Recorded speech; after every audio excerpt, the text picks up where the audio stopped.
ଖ୍ରୀଷ୍ଟର ପ୍ରିୟ ଭାଇ ଏବଂ ଭଉଣୀମାନଙ୍କୁ ପ୍ରଭୁ ଯୀଶୁଖ୍ରୀଷ୍ଟଙ୍କର ମଧୁମୟ ନାମରେ ମୋର ଆନ୍ତରିକ ନମସ୍କାର। ପ୍ରିୟ ବନ୍ଧୁଗଣ, ଆଜିର ଭିଡ଼ିଓରେ ଆମେମାନେ ସେହି ଜାଗାକୁ ଦେଖିବା ଯେଉଁ ଜାଗାରେ ପ୍ରଭୁ ଯୀଶୁଖ୍ରୀଷ୍ଟ ନିଜର ଶିଷ୍ୟମାନଙ୍କ ସହିତ ଶେଷ ରାତ୍ରି ଭୋଜ କରିଥିଲେ। ତେବେ ପ୍ରିୟ ବନ୍ଧୁଗଣ, ପ୍ରଭୁ ଯୀଶୁଖ୍ରୀଷ୍ଟ ନିଜ ଶିଷ୍ୟମାନଙ୍କ ସହିତ ଶେଷ ରାତ୍ରି ଭୋଜ କରିଥିଲେ ସେ ଜାଗାକୁ ଆଜି ଆମେମାନେ ଦେଖିବା।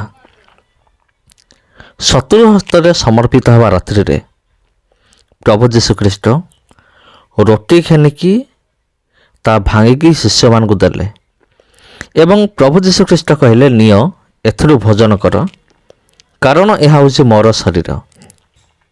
ଆଉ ସେ ପାନପାତ୍ର ମଧ୍ୟ ନେଲେ ଏବଂ ତାହା ଶିଷ୍ୟମାନଙ୍କୁ ଦେଇ କହିଲେ, ନିଅ ଏଥିରୁ ପାନ କର, କାରଣ ଏହା ହେଉଛି ମୋର ରକ୍ତ ବା ରକ୍ତର ସ୍ଥାପିତ ନୂତନ ନିୟମ। ଆଉ ତୁମେ ଯେତେଥର ଏଥିରୁ ପାନ କର କିମ୍ବା ଭୋଜନ କର, ତୁମର କ'ଣ କରୁଅଛ?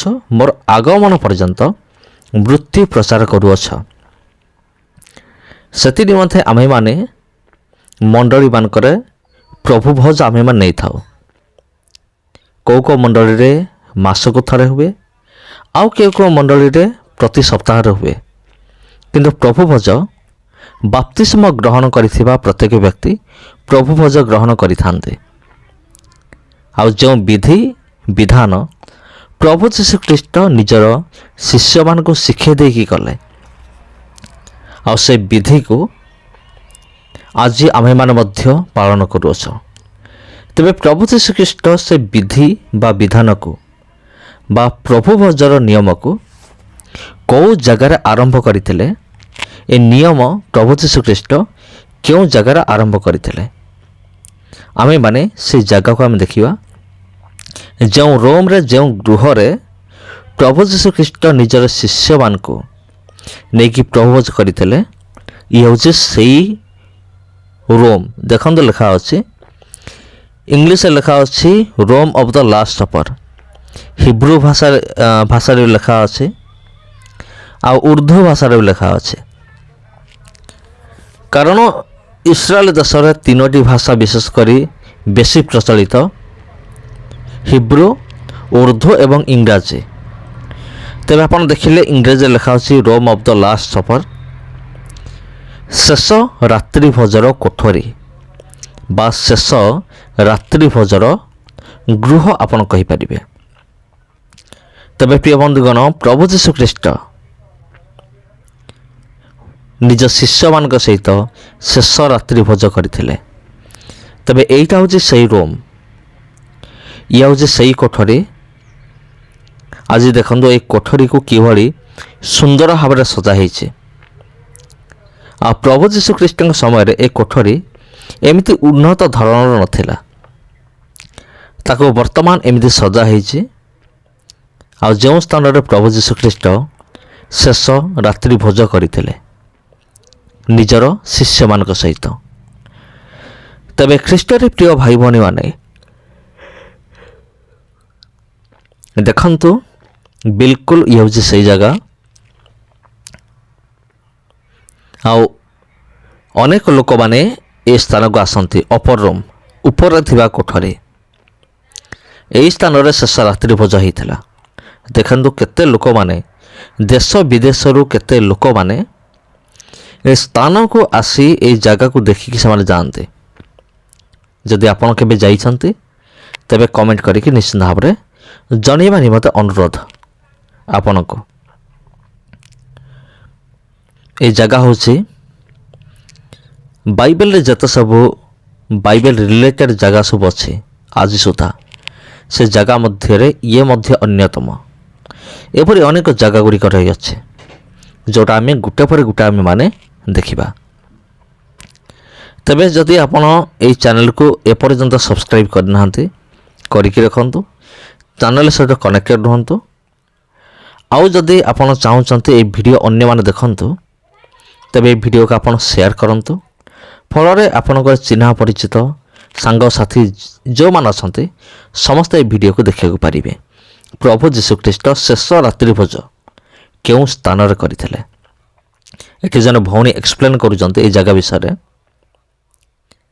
ଆଉ ଏଇଟା ହେଉଛି ସେଇ ଜାଗା ପ୍ରିୟ ବନ୍ଧୁ କ'ଣ ଏକ୍ଜାକ୍ଟଲି ସେଇ ଜାଗା ଯେଉଁଟା ଆପଣ ଦେଖୁଛନ୍ତି ପ୍ରଭୁ ଯୀଶୁଖ୍ରୀଷ୍ଟଙ୍କର ଶେଷ ରାତ୍ରି ଭୋଜର ଗୃହ ବା ପ୍ରଭୁ ଯୀଶୁଖ୍ରୀଷ୍ଟଙ୍କର ଶେଷ ରାତ୍ରି ଭୋଜର କୋଠରୀ। ପ୍ରଭୁ ଭୋଜ ବିଧି ସ୍ଥାପନ କଲେ ଯାହାକି ଆଜି ଆମେମାନେ ପାଳନ କରୁଛୁ।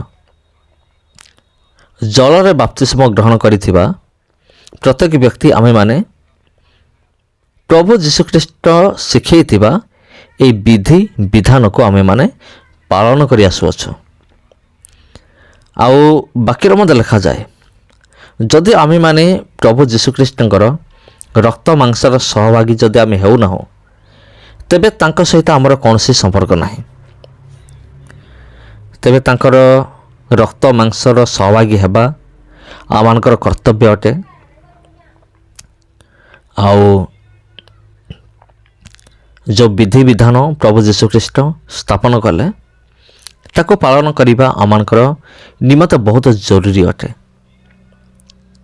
ତେବେ ଖ୍ରୀଷ୍ଟରେ ପ୍ରିୟ ଭାଇ ଭଉଣୀମାନେ ଏ ଜାଗା ଆପଣଙ୍କୁ କିପରି ଲାଗୁଛି କମେଣ୍ଟ ମାଧ୍ୟମରେ ଜଣାଇବେ। କମେଣ୍ଟ କରିକି ଜଣାଇବା ନିମନ୍ତେ ବିଶେଷ ଅନୁରୋଧ। ଆଉ এই ଜାଗା ଆପଣଙ୍କୁ କିପରି ଲାଗୁଅଛି ଆପଣ କ'ଣ ଅନୁଭବ କରୁଛନ୍ତି ନିଶ୍ଚିତ ଭାବରେ ଜଣାଇବା ନିମନ୍ତେ ଅନୁରୋଧ এই ଜାଗା ବିଷୟରେ। ତେବେ ପ୍ରିୟ ବନ୍ଧୁଗଣ ଟିକେ ଦେଖନ୍ତୁ କେମିତି ଅନେକ ଲୋକମାନେ କିପରି ଏ ସ୍ଥାନକୁ ଆସିକି ଏନ୍ଜୟ କରିକି ଯାଆନ୍ତି এই ଜାଗାକୁ। ତେବେ ପ୍ରିୟ ବନ୍ଧୁଗଣ ଆଜିର ଭିଡ଼ିଓରେ ଆମେ ଆଉ କେତେ ବିଷୟ ଆମେମାନେ ଦେଖିବା ଯେଉଁଟାକି ରାଜା ଦାଉଦଙ୍କ ସହିତ ଜଡ଼ିତ।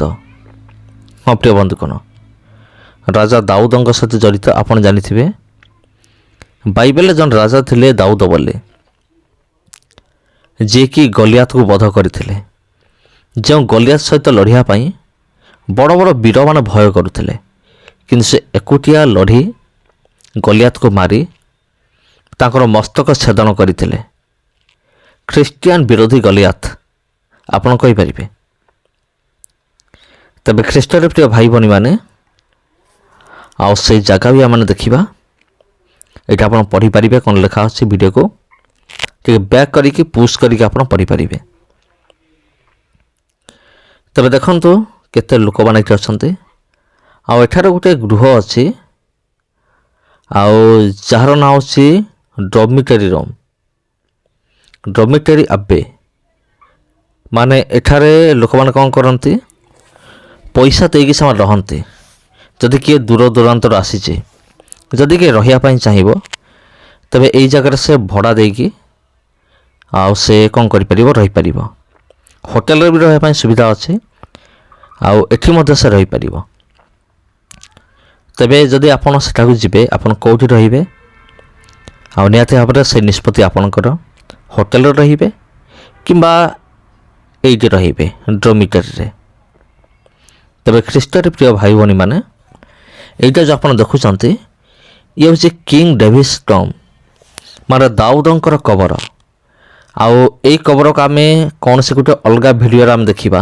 ଦାଉଦଙ୍କର କବର ଆଜି ମଧ୍ୟ ରହିଅଛି।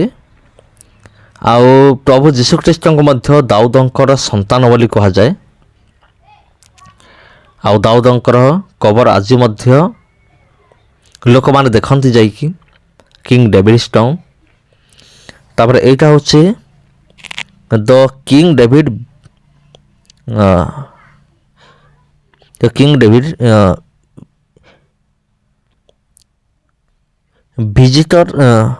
Visitor centre the king David visitor centre.